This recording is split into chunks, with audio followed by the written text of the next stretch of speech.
In this video, I'm going to install the gauges that I have. So it's going to end up being oil pressure, boost, air fuel ratio, and then oil temperature. But the two that I have right now is oil pressure and boost. So let's get right into it. So the cigarette lighter thing is constant 12 volt, and then brown is the ground. So I'm going to just, for each gauge, I'm going to have one of these on each one. I don't know if there's a better way to do it, but that's my way of doing it. So I have the yellow into the constant power and black into the ground, and then I'm gonna get the switch power for this from the radio, but just so I can see it turn on, I can just give it constant power right here, and there it is. So now that I opened the boost gauge, I realized that there's a restrictor inside of the T, which means that I don't need this barb fitting necessarily, but if you do want to run this, you need to buy this barb fitting off of glowshift.com that has this restrictor inside, or else the boost gauge hums. So what I'm going to be doing is I'm going to run, this is my vacuum for the fuel pressure regulator, I'm going to run that line over to here, and then I'm just going to buy another T and then have this line in there go into the boost gauge, and then another T going to the fuel pressure regulator, because I fucked up and I didn't realize that that fitting has to be a restricted, and I don't want to take that out and JB weld it again. I got the two T's in place now with zip ties on them.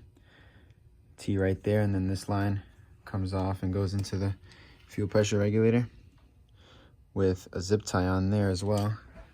And then over here, the boost gauge T with the restricted end right here where my thumb is, and then that will go into the cabin there, into the gauge. So just run that in through there, and then make sure you put a zip tie on this end as well, so that no line pops off and then you have a boost leak. I'm also going to run this connected into the headlight through the dash down to my gauges, so that my gauges can dim 30% once I connect them to the headlight. Once you turn the headlight on, it will dim the gauges. I ran this blue and yellow line from my radio, switched ignition, which switched in the E30 is gray and purple. So I have that coming down here so that I can give switched ignition to all my gauges. There's the wide band, oil pressure, and boost. So I'm just gonna splice these into there, but boost gauge is the only one that doesn't have a harness connected to the back of the gauge. It's actually hardwired in there. So what I'm gonna do is, with one of these quick disconnects, male and female, I'm gonna make it so that all of these wires, so originally I had it hardwired like this, but then I can't take it out of this gauge pod. So I'm gonna cut these two right here and put the quick connectors onto there, and then here I'm gonna put the quick connectors onto there.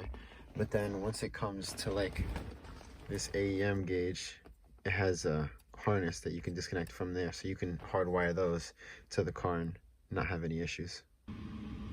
So here's the headlight, and here's the wire I have running out of the headlight. I spliced it into the red and gray wire, and that's the one that I realized had 12 volts when you pulled the lever. So I did the same to the air fuel ratio and the oil pressure gauge as I did with the boost gauge. Ran them all connected to the power and ground, and this is turning on. I think it looks great right there.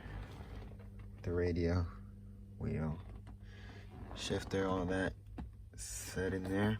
So these also have a bunch of different colors. I don't know. Yeah. So just to show, this is a big rat nest now. I have the boost line coming over here. This is the only one without a harness that I use the quick disconnects right here. And then these two gauges have harnesses, so then I just hardwired them into the car, because you can just disconnect it right here and take the gauge out. But that's all there. Everything is ran. The oil pressure line is ran through into the engine bay connected to the sensor, and then this one right here is the O2 that can get connected right here.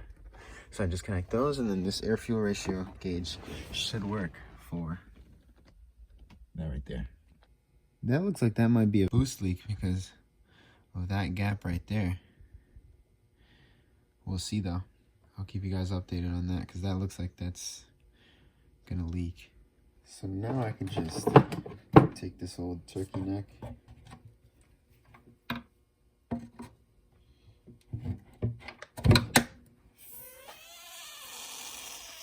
I knew that was gonna happen. Fuck, that hurt. Okay. Twist the screwdriver while you're in, and it comes out to do nothing. Twist that one off. Off you go.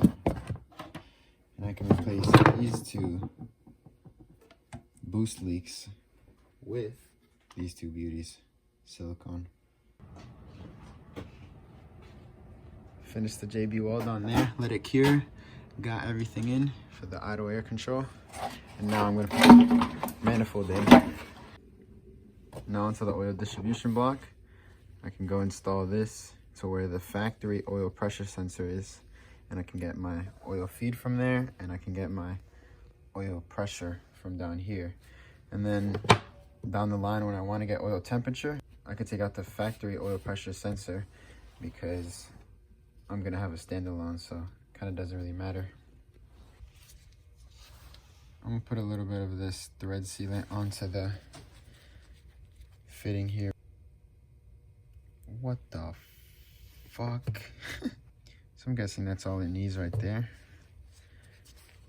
Maybe that's a little much. So I'm just gonna keep an eye on this. I'm not gonna put it all the way tight, like there, that's good. Maybe a little bit more. But yeah, that's really tight, so I'm just gonna leave it with that and call it a day. Now this is the oil pressure gauge, the glow shift one. Already has thread sealant on it, so I can just, oh, no. Not like this. No, what the fuck? Are you serious?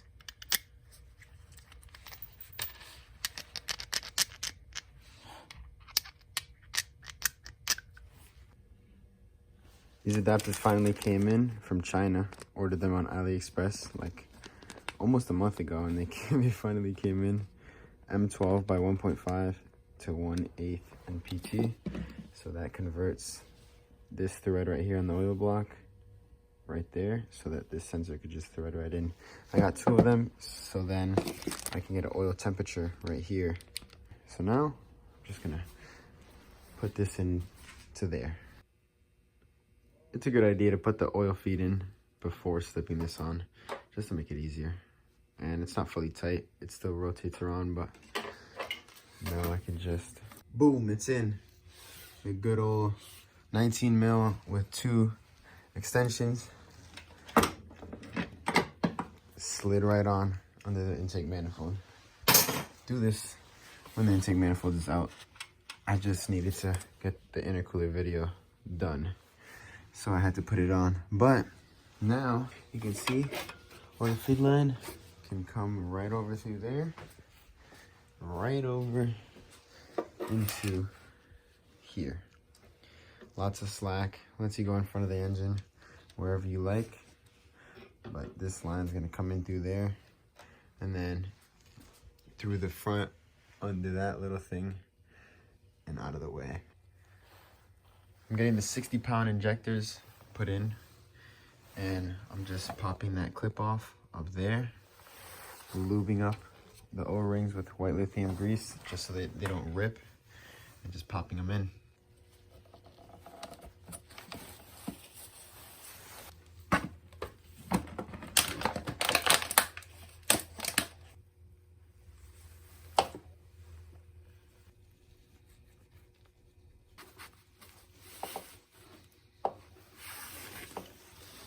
Makes it slide right on. And then do that 6 times. 2 more left. Just like that. All of them are in. Now I can bolt that down. And injectors are done. Last but not least, I'm going to be installing new spark plugs. And spark plugs, you mainly want to get what your tuner recommends. You want to get the spark plugs that they like and gap them to the right gap that they like. So my tuner told me to go with the 9554, gap to around 28 thousandths, so 0.028. But that's with my goals of about 350 to 450, around there.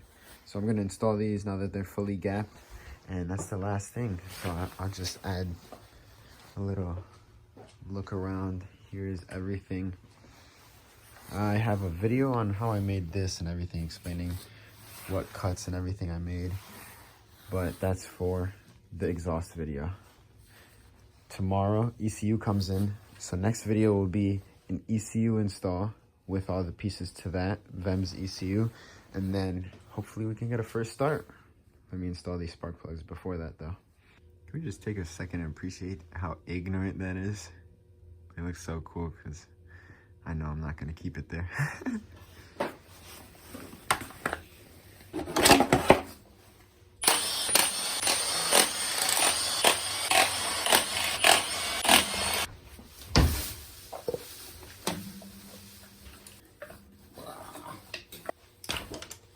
Another one. Ow! Fuck! Second time this video. That fucking hurt because it's like 10 degrees in this garage. That one was a little bit loose too.